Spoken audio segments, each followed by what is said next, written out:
Ces derniers mois, Émilie avait retrouvé le sourire. L'ex-candidate de Mariée au premier regard, M6, s'épanouissait auprès d'un homme dont elle préférait taire l'identité mais sur qui elle se confiait régulièrement sur ses réseaux sociaux. CST ainsi que ses abonnés avaient appris que les amoureux envisageaient déjà le mariage et de fonder une famille.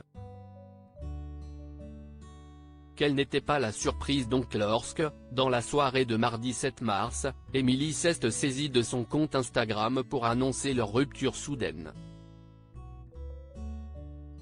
Voilà, CST terminé, a-t-elle prévenu en story, dévoilant au passage le dernier message que lui a adressé son désormais ex. Je n'arrive pas à te faire un vocal alors voilà une chanson qui est en nombreux points ce que j'ai à te dire.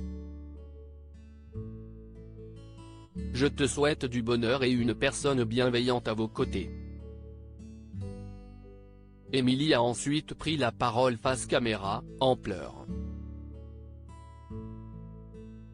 J'ai les yeux gonflés, le nez rouge.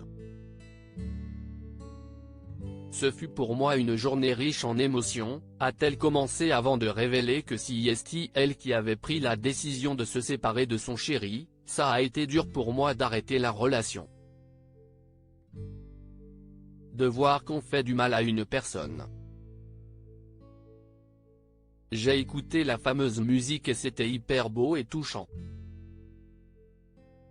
Je n'arrivais pas à l'aimer. La jolie brune a tenu à assurer qu'il n'y avait aucune amertume envers cet homme pour qui elle a profond respect. Bien au contraire, elle aurait même voulu développer des sentiments amoureux pour lui. J'ai été très touché par ses mots, son attitude, tout ce qu'il nous a donné, par cette situation qui me peine même si je ne suis à l'initiative.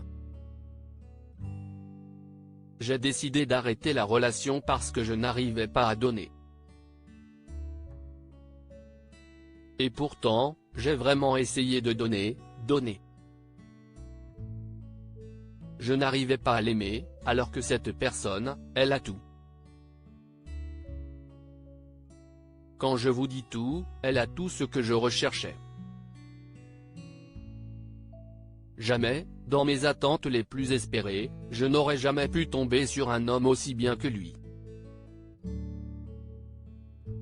Franchement je n'ai rien à reprocher à cette personne. Il nous aime Lina et moi. Il nous a traités comme des princesses.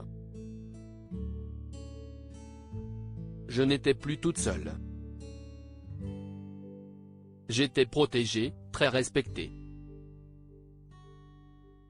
Et moi, je ne comprends pas. Les sentiments ne venaient pas.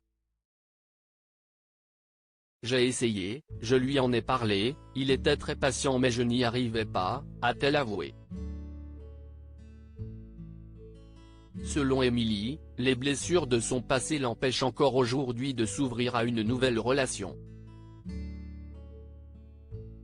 Je m'aperçois que ce que j'ai vécu avec le père de ma fille, ça m'a vachement détruit et j'ai l'impression que je n'arrive pas à avancer, a-t-elle analysé.